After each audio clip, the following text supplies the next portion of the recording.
La Poche Bleue, une présentation de La Cage Chez Vous et d'AutoHebdo.net.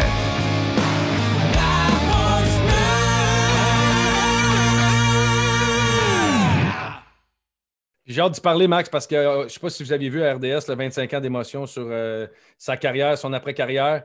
Puis je trouve que c'est un documentaire qui était exceptionnel, mais en 12 minutes, c'est pas assez pour aller profondément dans cette situation-là. Puis au-delà de parler de ce 12 minutes de sa carrière, il faut savoir où ce qui est rendu aujourd'hui. Fait que grosse conversation qui s'en vient avec notre chum Jocelyn. Comment est-ce qu'il va, le Joss? Hey, ça va très bien, fiston. Salut, Comment Jocelyn. tu vas, jeune homme? Ça va très, très bien. Merci d'être là, premièrement. Plaisir de te Super rejoindre fin. aussi, Max. On ne s'est jamais vraiment parlé en... Non, mais là, on ne s'est jamais parlé, mais il m'a dit que tu aimais la IPA, fait qu'on va bien Ah! s'entendre le jour qu'on va se rencontrer. Oui! Capote là-dessus, moi aussi. Ah, écoute, quand on part sur quelque chose comme ça, là, c'est dur à laisser de côté après. C'est vrai, exactement. Fait que là, tu nous prends une petite IPA de où à soir, là? Ben écoute, je suis allé voir mes amis du Bromont ici, à Bromont où j'habite, mais malheureusement, à cause que c'est moins occupé en début de semaine, ils étaient fermés. De toute façon, ils en font pas d'impérial. Et moi, c'est non seulement IPA, mais c'est de impérial que j'aime. C'est plus Elle est plus forte? Ah, elle est Ouais. plus forte, c'est ça? Ça va bien, ça me va bien. Puis là, c'est de la voie maltée. Oh! Ah, c'est bon, ça. C'est bon. Tu as changé de place. La Ouais, bon, soutien-gorge. C'est bon, ça. Oh, boy! Ça commence fort. Ça commence bien, ça. Fait que Joss, je veux savoir comment se passe, tu sais, pas dans la pandémie, puis à cette heure, toi, tu es à RDS, on le sait, tu fais beaucoup de matchs de sénateurs, moi, je suis rendu à TVA, fait qu'on se voit moins souvent.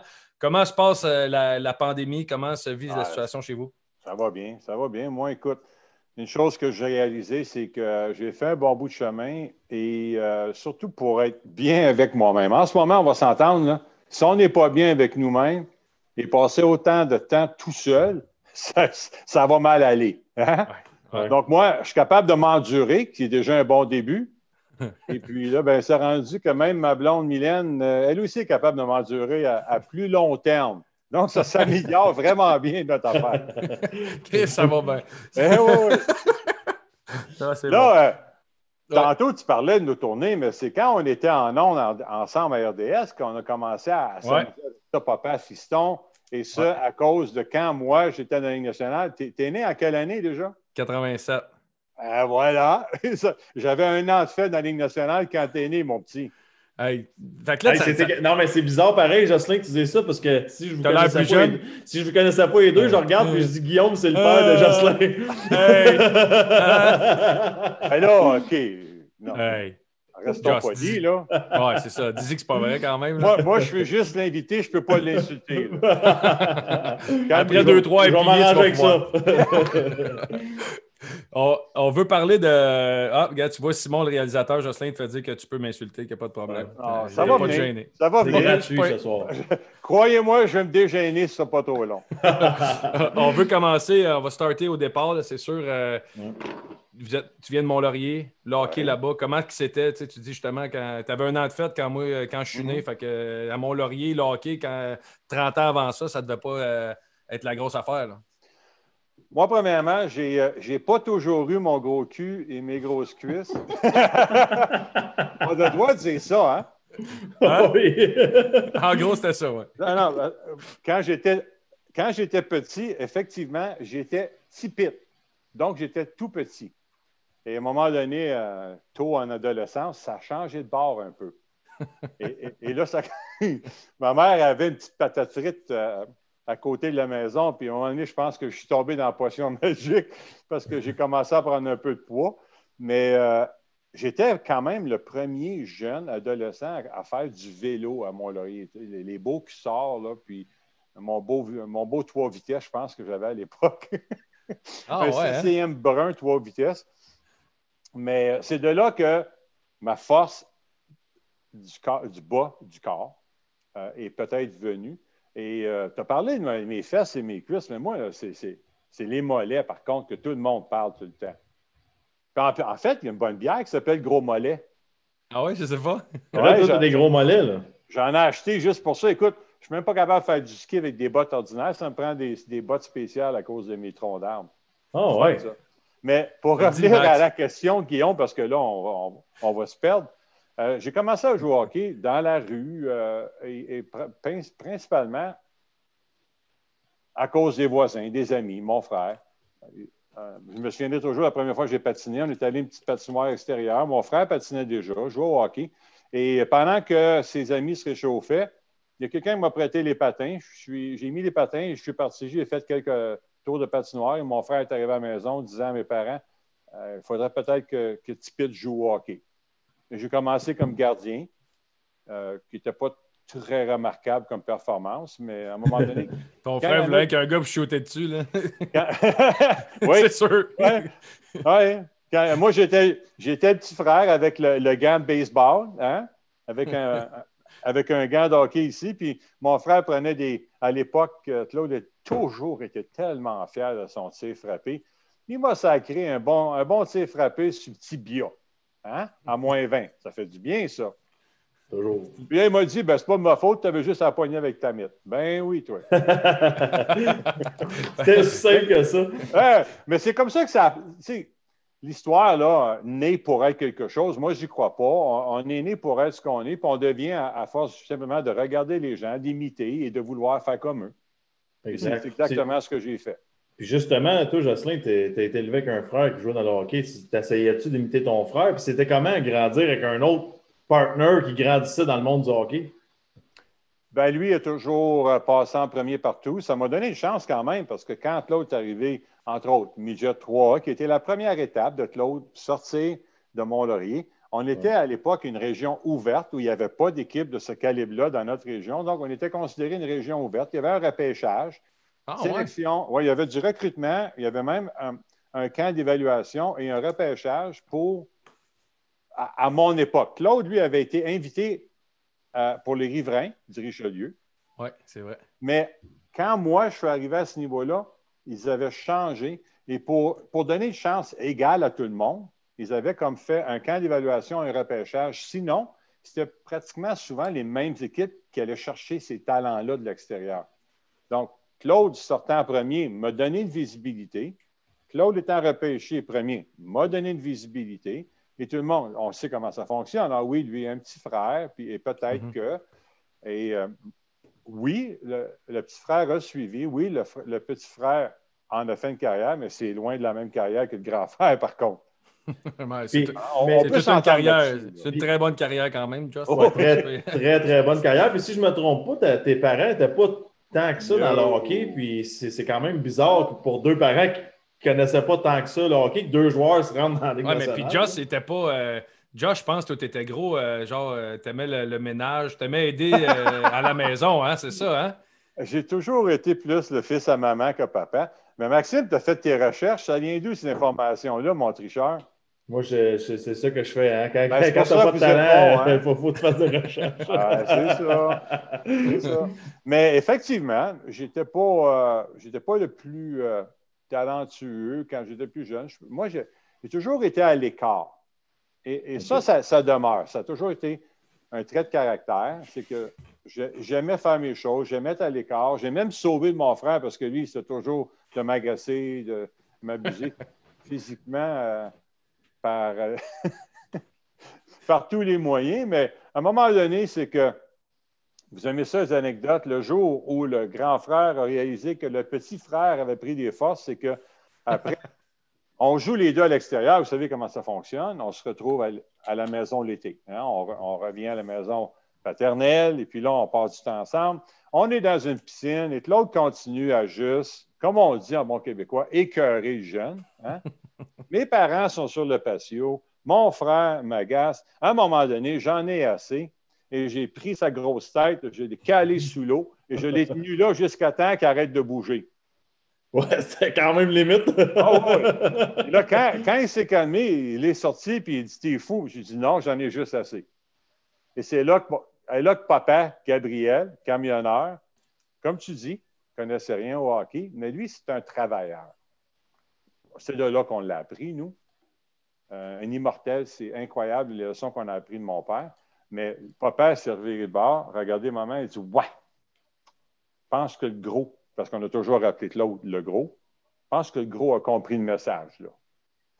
Bon. C'est sûr que. Mais je dois juste ajouter que je suis sorti de la piscine et je suis allé me cacher, par exemple. Puis une partie de votre histoire, tu parles que ton père vous a tellement montré d'affaires par le travail, mais il y a aussi la situation, vous étiez 4 dans la famille, tu as ta soeur, tu as Claude, tu as toi, puis tu as ton frère aujourd'hui qui est décédé, qui avait une paralysie cérébrale. Qu'est-ce que ça donne comme leçon? Avant de continuer dans le parcours du hockey, cette leçon-là, à quel point elle était importante? Ben écoute, nous autres, premièrement, on n'a jamais eu le droit de se moquer de qui que ce soit déficience, que ce soit problème physique ou peu importe. Des fois, on se lançait des insultes et puis papa disait toujours « pas dans notre maison ». Mais oui, on a souvent pensé à Serge, qui oui, effectivement, est décédé. Finalement, il a surpassé les attentes de survie. Ces cas-là, souvent, on ne s'attendait pas à ce qu'ils vivent jusqu'à dans la cinquantaine, mais lui, aussi tough que ses frères, de façon différente, il est resté avec nous longtemps. Et puis moi, quand il est parti, j'ai dit, bon, tant mieux, là, il est libre, il va aller courir son marathon, puis il va peut-être pouvoir jouer au hockey comme nous autres. Mais oui, ça a été sensible pour nous tout au long de nos vies. Puis il y a plusieurs choses. Ma mère a été adoptée, donc le sentiment de famille est très important. On ne sait toujours pas vraiment d'où elle vient précisément. On a des idées, mais on n'est pas certain. Donc, ces petites choses-là font qu'on a toujours été une famille très unie, mais sensible aussi aux problèmes, soit physiques ou mentaux des autres. Justement, Jocelyn, c'est ton ouverture, c'est toi qui décides si tu veux en parler ou pas, mais ça se passait comment avec Serge, justement l'esprit de famille, puis tout ça, l'entraide, j'aimerais ça d'entendre plus là-dessus. Mon premier souvenir que j'ai, on était allé visiter une place à Montréal et c'était horrible. Les soins ont beaucoup progressé, ont beaucoup évolué. Voir ton frère parmi tant d'autres sur un grand plancher dans une basinette, c'était pas facile. C'est pas pour tout le monde. Nos conjoints et conjoints de ma sœur, ça a toujours été difficile parce que tu t'adaptes à une famille, mais là, c'est pas seulement Serge. Serge a toujours été calme. Vous savez que les gens avec paralysie cérébrale, souvent, ont des habitudes. Ils vont crier, ils vont bouger, ils vont faire des choses qui sont dérangeantes. Serge, lui, a toujours été hyper calme, très passif, très calme, un bon sens d'humour même. Mais c'est souvent les autres autour qui viennent te chercher.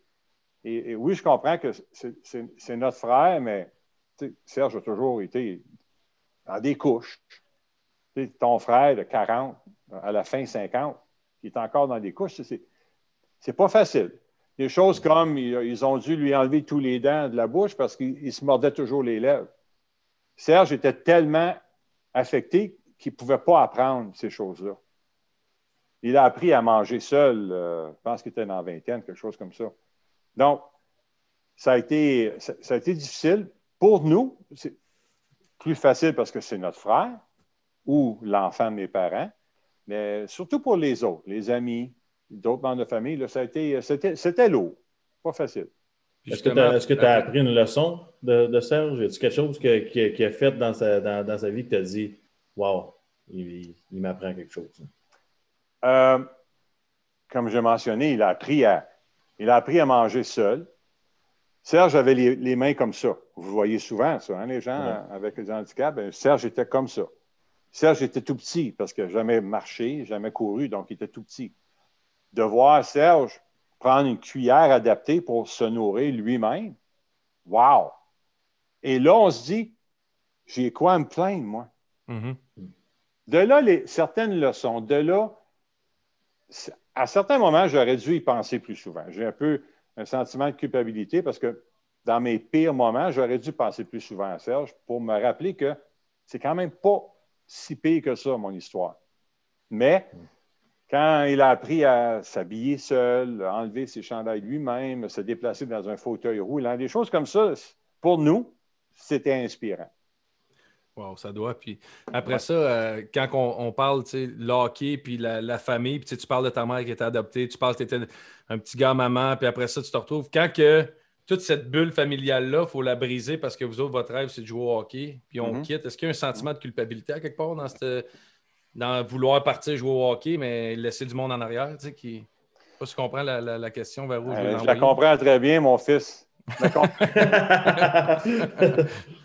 C'est-tu quand j'ai réalisé que mes parents avaient fait un sacrifice incroyable? C'est quand mon fils, après l'avoir eu, tu sais que je me suis occupé de mon fils pendant 8 ans. Quand on est venu habiter au Québec, il a décidé de retourner aux États-Unis pour aller aux études. C'est là que j'ai appelé ma mère. Je les remercie du sacrifice qu'ils ont fait parce qu'on est tellement dans ce qu'on veut faire, on est tellement innocent, parfois imbécile, insignifiant, qu'on ne réalise pas ce que nos parents font pour nous. Sauf que quand mon fils est reparti, et j'ai simplement dit, OK, il faut croire qu'il est temps. Oh! J'ai appelé maman, puis j'ai dit, sacrement, maman, pas facile, ça, là. Je te jure.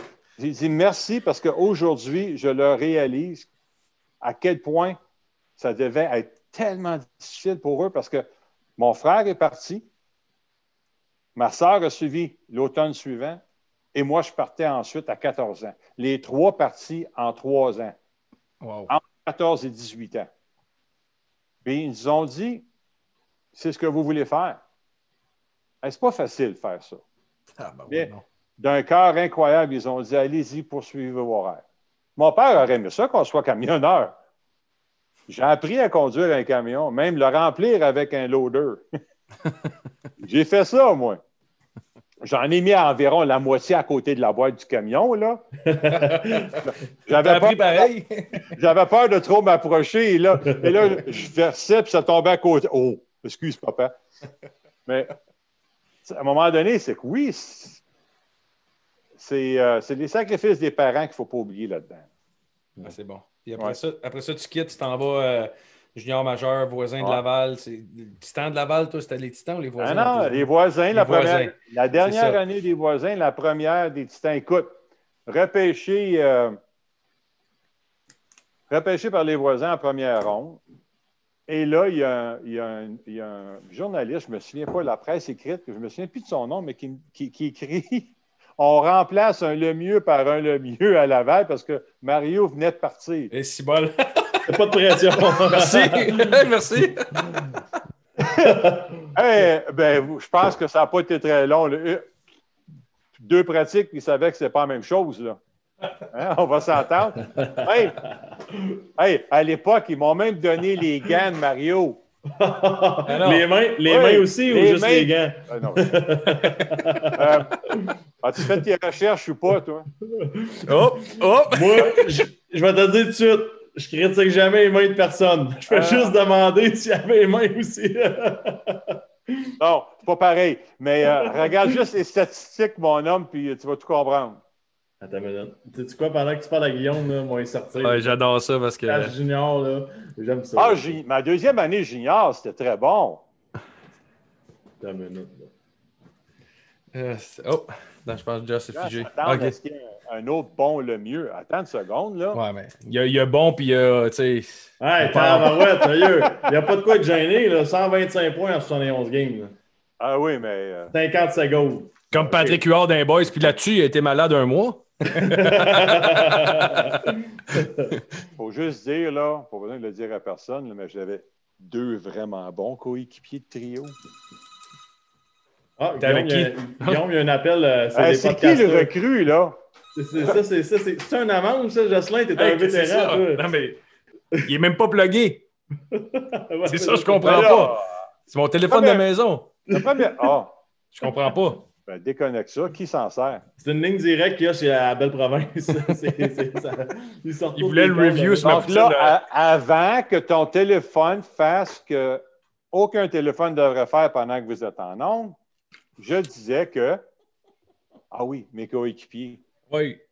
Ouais. Vincent Lanfousse, t'as pas mauvais, lui. Hein? Puis Vincent, ah oui, et Michel Mongeau qui reste en paix maintenant, un homme incroyable. J'ai eu une chance incroyable de jouer avec ces deux-là, moi. Ben, je suis sûr qu'eux aussi, à quelque part, là, j'ai déjà entendu Vincent raconter ce mensonge-là qui avait été chanceux de jouer avec eux. Mais... Après ça, tu fais ta carrière junior. Tu fais le repêchage. Après ça, tu rentres le repêchage. Je pense que tu as des anecdotes intéressantes du repêchage de la Ligue nationale, mais tu m'as envoyé une affaire, ton entrevue avec Scotty Bowman. Oui, monsieur. Je trouve ça très intéressant. Vers où? On dirait que ça peut aller dans 20 chemins, puis j'ai hâte de voir lequel ça va prendre.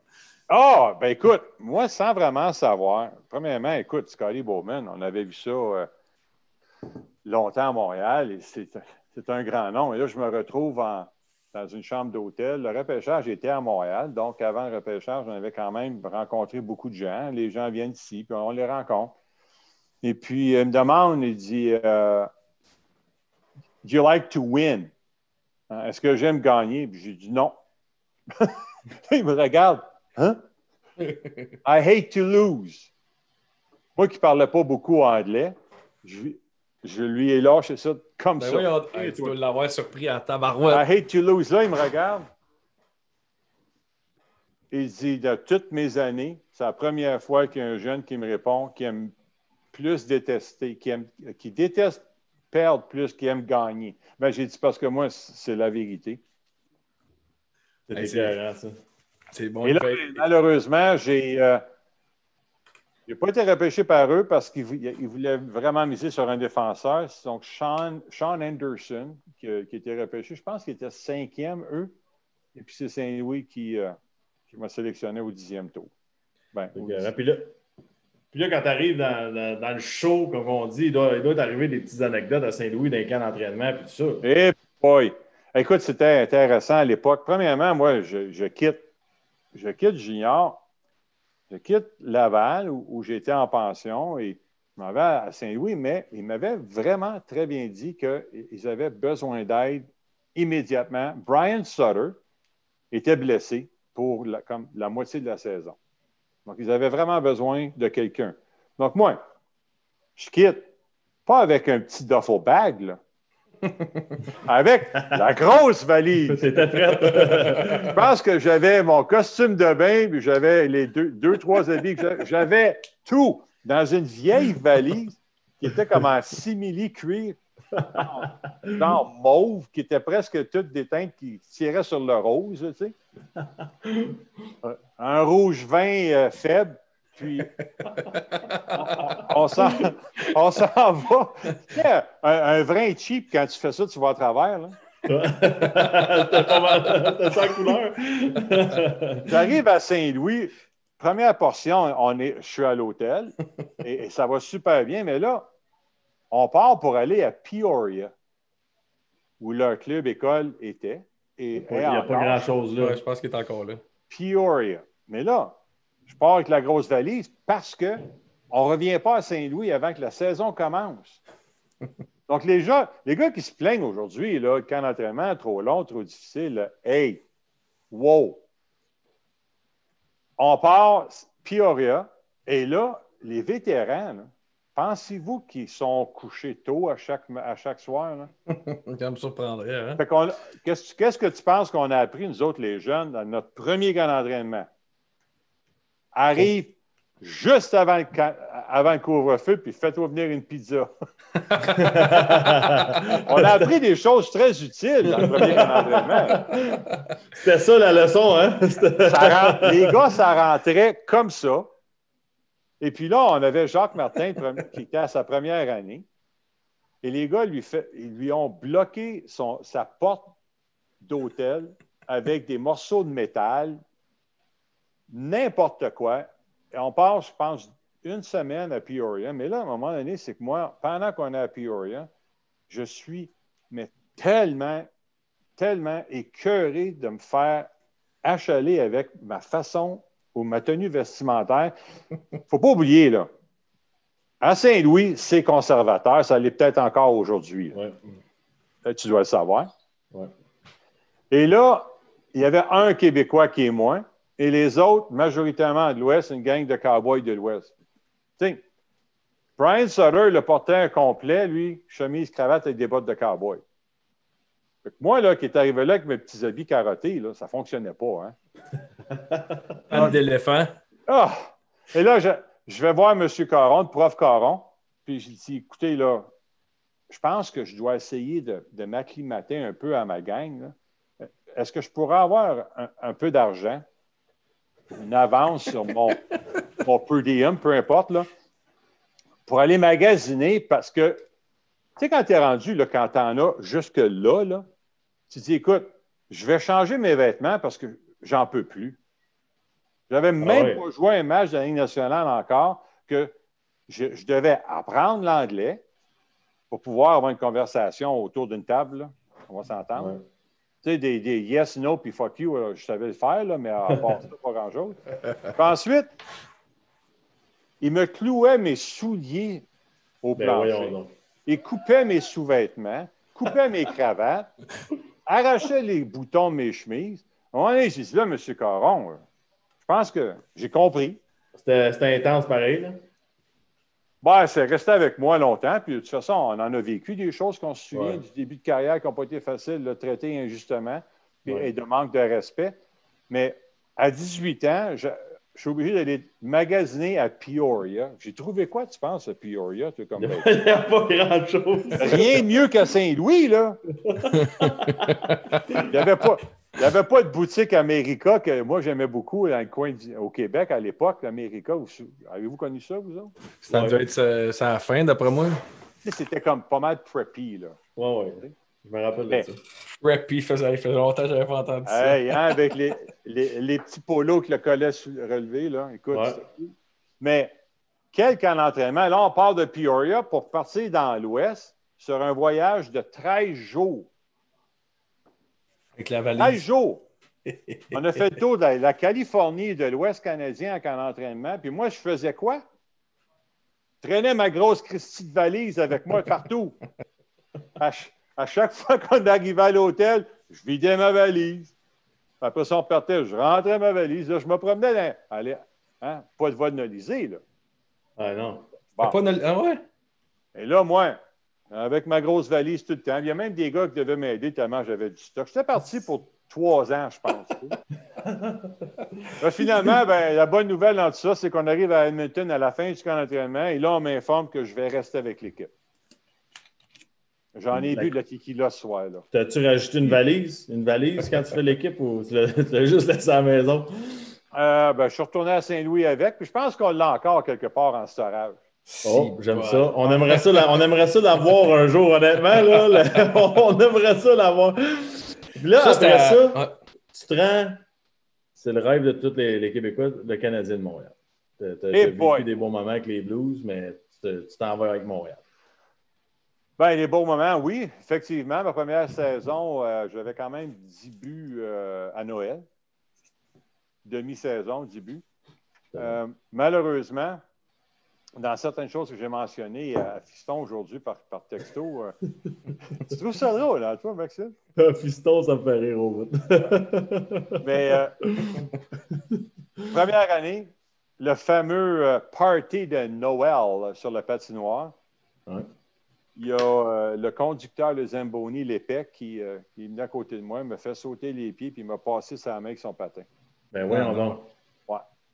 Ça a commencé comme ça, ma carrière. Moi, des blessures bizarres, là. OK? J'ai manqué plus que la moitié de saison avec les ligaments coupés.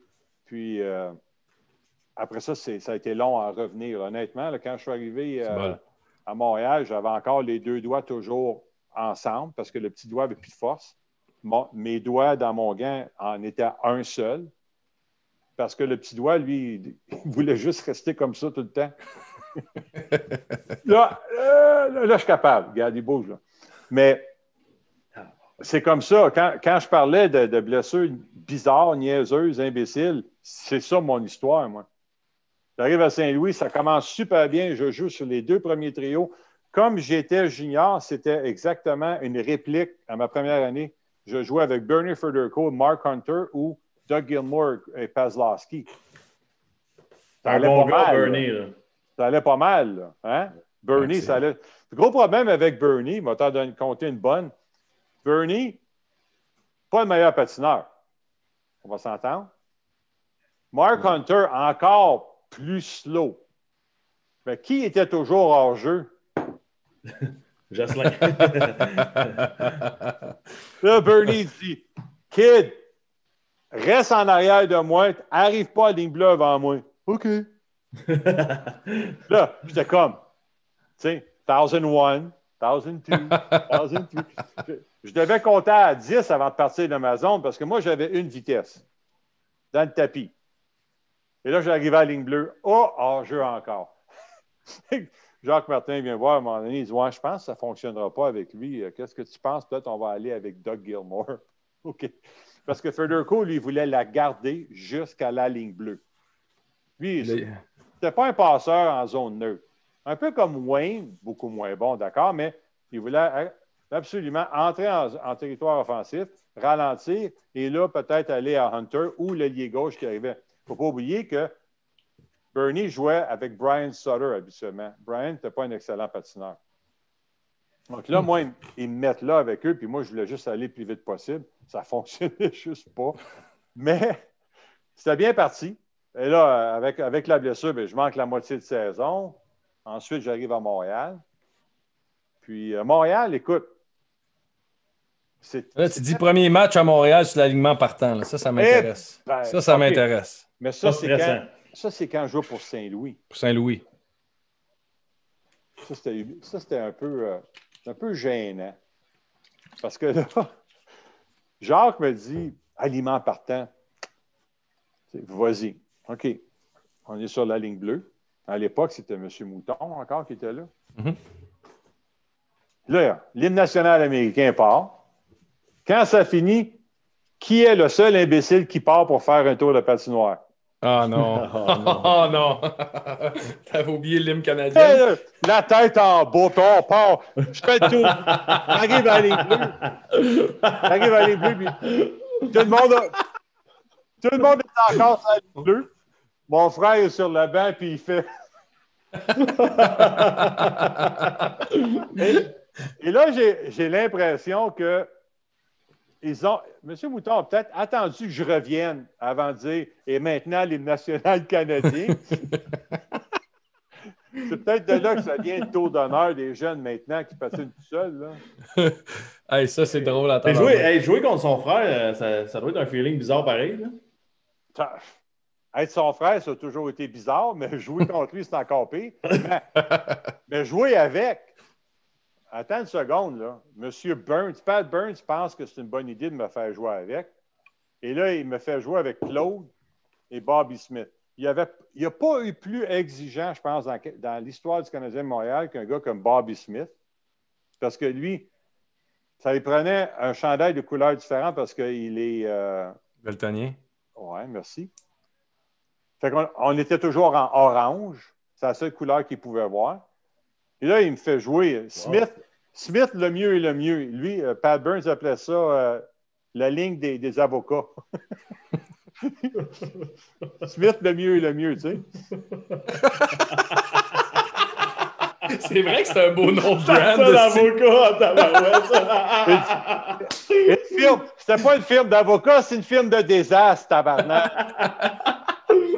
Mais là, à chaque fois que je manquais une passe, je me faisais regarder de travers par Bobby. Bobby, monsieur parfait, monsieur, c'est moi qui décide comment on va jouer.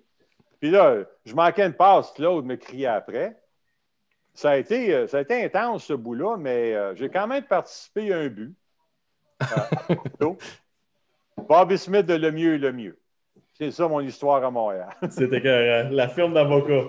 J'adore ça. Ça, c'est drôle.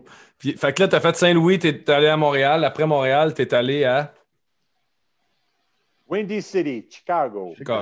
C'est là que tu as eu beaucoup de succès quand même. Ben écoute, j'ai encore une fois... As-tu encore mes statistiques? Mac? Tu peux te sortir ça? Tu sais ça? Hey, savais-tu que je t'ai déjà appelé Eric? Moi, ça? Ouais. Pourquoi? À Pyeongchang. Eric! Ouais. Ça fait longtemps que tu m'as pas vu sur la glace. Alors, l'histoire est simple. C'est parce que tu te souviens avec qui tu jouais souvent, Odell? Oui, Eric Odell. Hein. Donc, je vous lançais des fleurs, mon homme. Là, puis, merci. Oui. Premièrement, tu as bien joué. J'étais fier de toi. Merci beaucoup. Il y en a plusieurs pas fins qui ont questionné ta sélection, puis moi, je t'ai tout de suite vanté. Bon, ça allait bien, puis j'étais en train de te vanter. Et là, j'ai dit, Éric Lapierre, Je l'aime tellement. C'est parce que, tu sais, je parlais de toi et Eric O'Dell, mais celui qui a causé mon retour au Québec, son nom est Éric Lapierre. Ah ouais, OK. Le président de la compagnie qui m'a offert... Hop, les stats. Oh, les statistiques arrivent dans l'écran, mesdames, messieurs. Ta-da-dam! C'est parti, Chicago. Aller dans la première saison avec Chicago, puis moi-même, j'en suis impressionné. Hey, 21 points en 30 39. games. Wow. Merci. 9 points en 18 games de playoff aussi, là. Ah non. Ça avait bien commencé. Wow. C'était cohérent. Ça commence bien à Chicago. Qu'est-ce qui t'a marqué de ton passage à Chicago? T'as fait des belles rencontres, tout ça? Ah, écoute, ça a été toute une partie de ma carrière. Ben, en fait, c'est ce que je retiens. C'est ce que je retiens de ma carrière, c'est Chicago. OK. J'ai toujours été une personne qui avait un grand sentiment d'appartenance dans peu importe ce que j'ai fait. J'en fais, peu importe ce que je fais, j'en fais ma business. C'est pour ça que depuis que je suis dans les ventes maintenant, j'ai jamais vu ça, moi, comme travailler pour quelqu'un d'autre, mais plutôt je travaille pour moi, pour mon succès. À Chicago, ben, la famille Wirtz était toujours présente, était toujours là. Ils sont même venus à mon mariage à l'époque. Donc, j'avais vraiment une très belle relation avec tout le monde à Chicago. Et sans exagérer, ce qui m'avait frappé le plus à un moment donné, on s'en va dans une genre de promotion, un événement communautaire, et dans le gym, ils avaient des photos des joueurs. Certains avaient une photo complète, une très longue bannière, et d'autres avaient juste une demi. Mais il y avait les grands joueurs, les Chris Chelios, les Belfour, Larmer, Roenick, ces gars-là qui avaient des photos complètes. Il y avait aussi moi parmi eux. Et tous les autres avaient juste une petite photo. Et ça, c'était resté avec moi un bon bout de temps. Et plusieurs joueurs m'avaient mentionné. Ah oui, comment ça se fait que tu as une grosse photo, puis les autres ont une petite photo? C'est que je faisais partie des meubles, si vous voulez. Je ressemblais aussi à l'identité de l'équipe. On était hyper agressifs. Vous vous souvenez de ça, dans cette époque-là?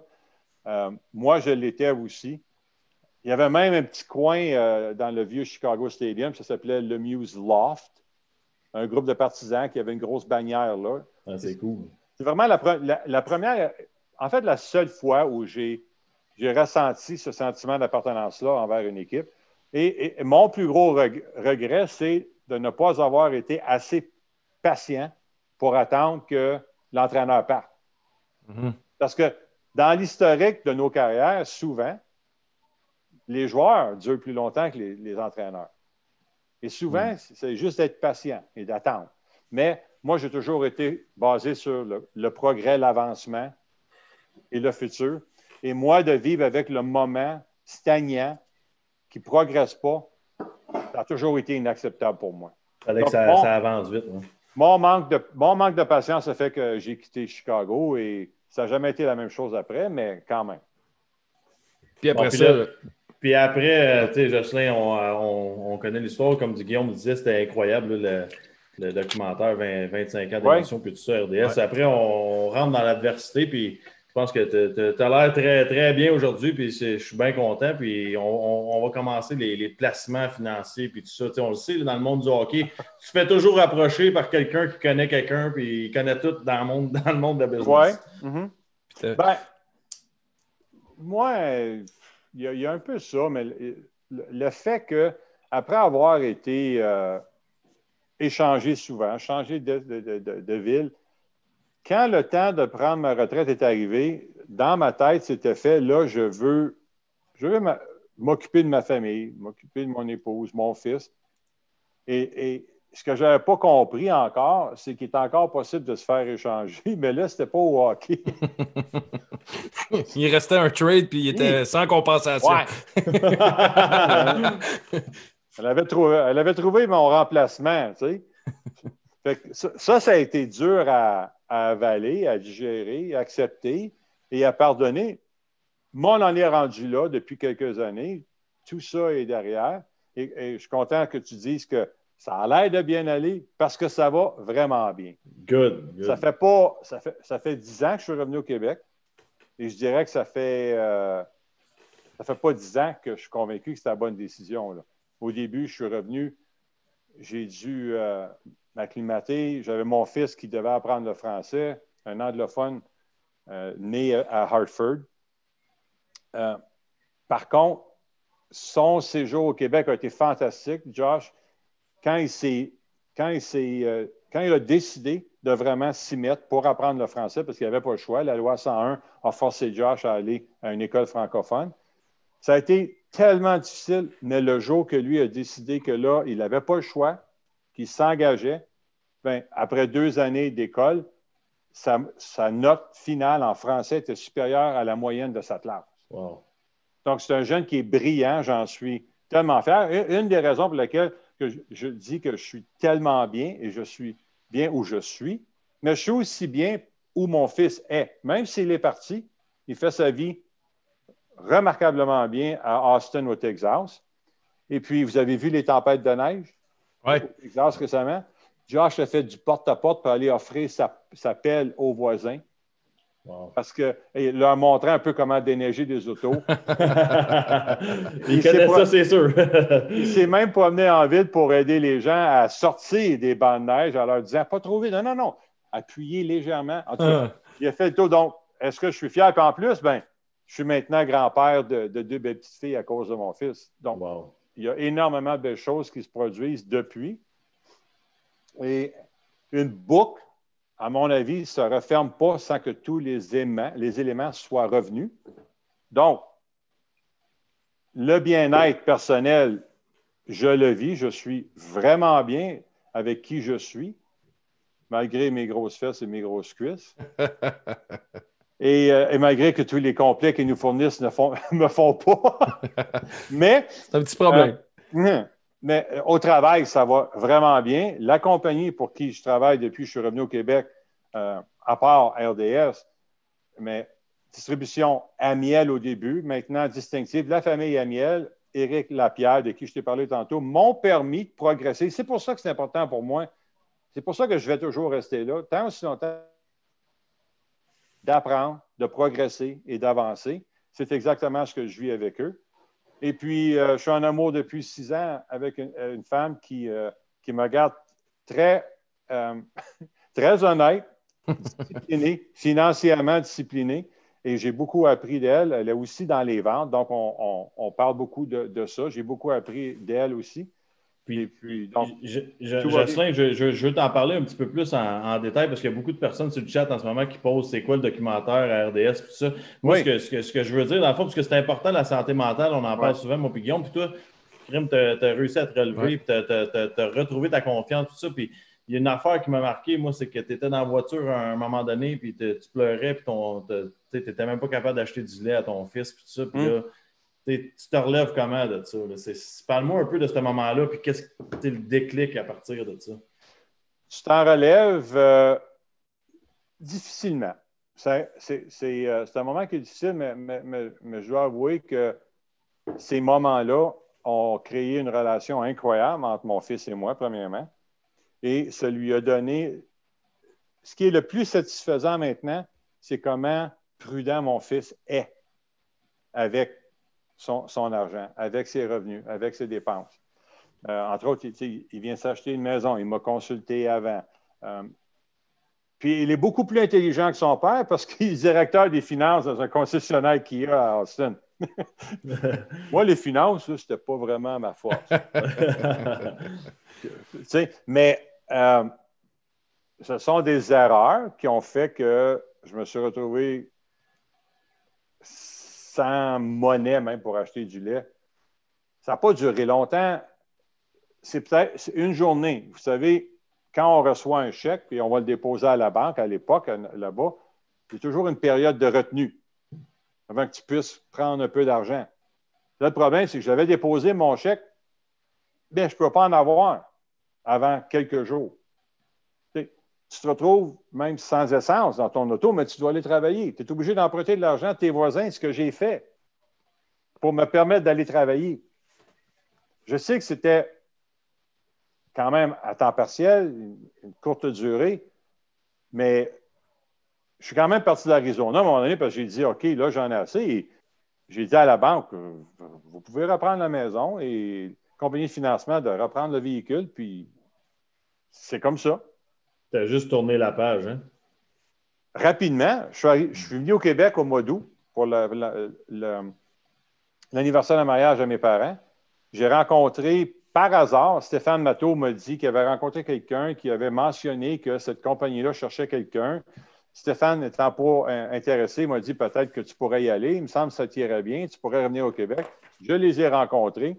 On a décidé avec mon fils, et je dis on, parce que c'est pas moi qui ai décidé de m'emmener au Québec, mais j'ai vérifié avec Josh avant. Lui, il a dit pourquoi pas, on a quoi à perdre. À 15 ans, il avait quand même une bonne réflexion, jeune. Et puis, 1er octobre, on arrivait. On est retourné en Arizona et j'ai commencé à éliminer des choses et pacter, comme on dit. Donc, ça s'est fait vite.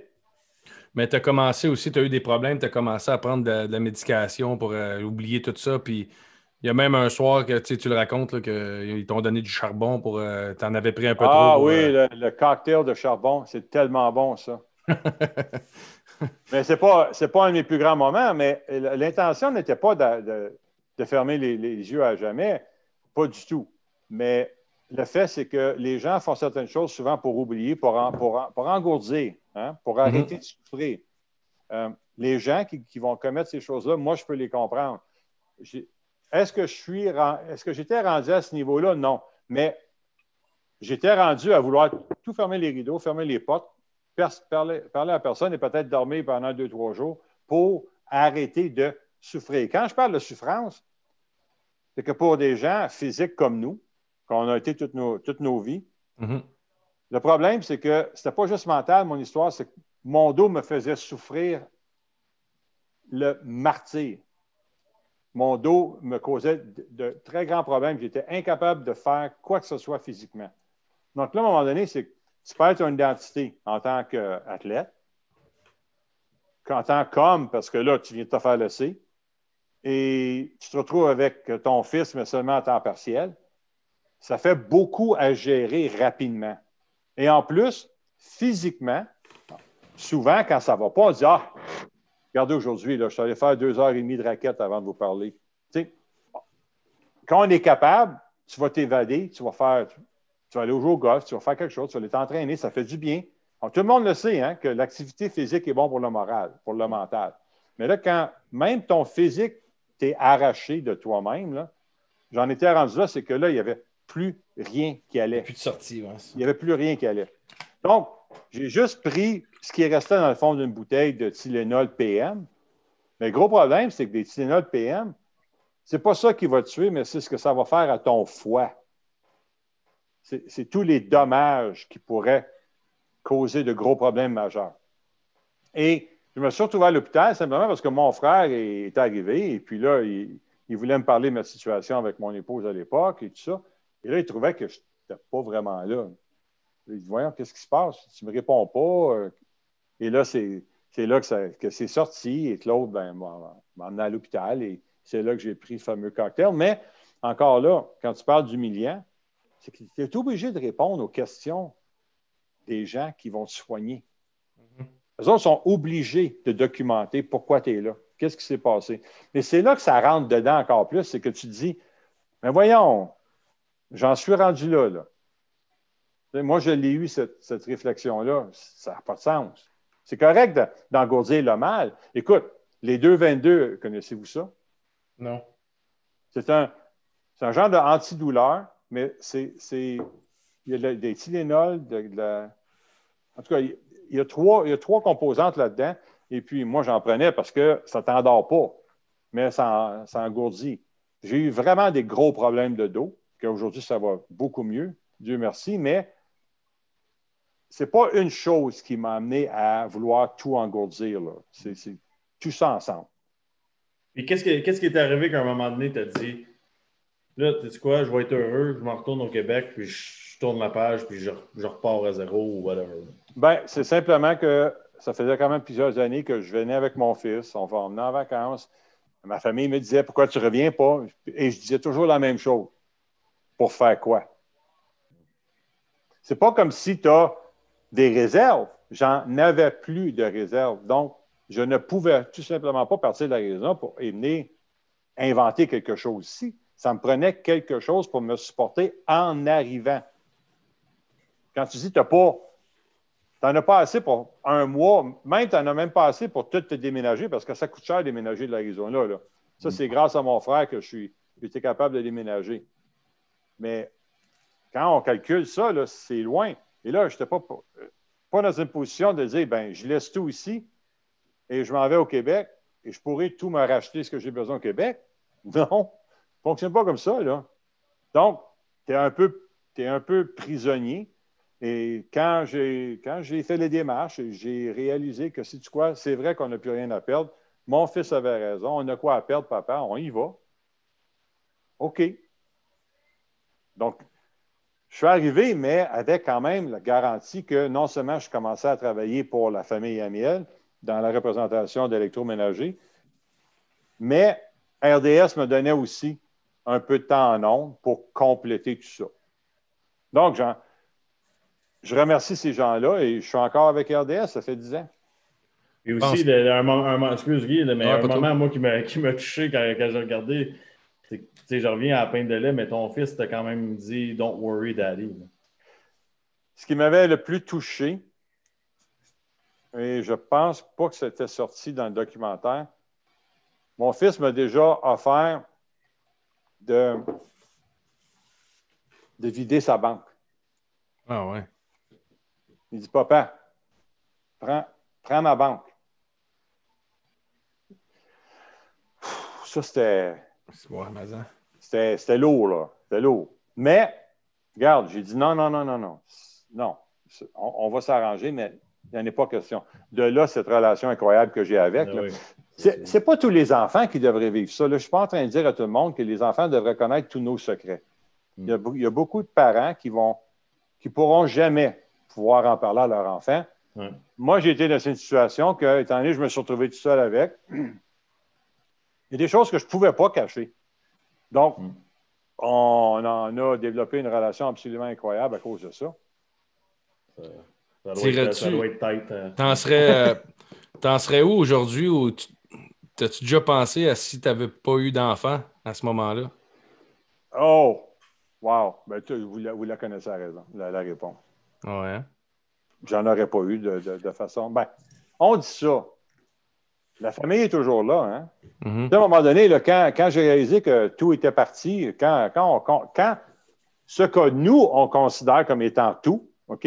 Notre carrière, notre argent, nos amis, quand ça, c'est parti, moi, j'ai eu la chance d'avoir la famille qui est encore là, par contre. Donc, quand on pense que tout est parti, là, c'est pas vrai. Il nous reste encore quelques bons amis, puis il nous reste encore la famille. Donc, oui, c'est vrai que Josh, ce que ça m'a donné, là, ça m'a donné l'obligation de bouger les grosses faufounes, de me lever le matin, d'être responsable, de trouver une nouvelle façon de me démerder pour trouver quelque chose parce que je n'avais tout simplement pas le choix quand tu as un enfant qui dépend de toi. Donc, je crois qu'il y aurait eu d'autres choses qui m'auraient motivé, mais à ce moment-là, c'est lui qui m'a sauvé. Wow. L'obligation, moi, j'ai déjà entendu quelque chose. Une obligation devient une façon de vivre. Obligation becomes a way of living. Hein? Là, quand on pense qu'on est pris avec quelque chose, là, à un moment donné, on va dire c'est pas à cause, c'était grâce. Il y a une grosse différence entre dire c'est à cause ou c'est grâce à. Et moi, ben, c'est grâce à Josh vraiment que j'ai continué de me battre. Aucun doute. Bon. C'est en tout cas les messages du monde. Exemple de persévérance. C'est tout simple que ça. Oui, mais il y a une chose, là, j'ai une tête dure, hein? Puis parlant à ma blonde Mylène, là, elle va le confirmer. Je joue au golf, je suis capable de bien jouer au golf, mais j'essaie de trouver encore des petites failles.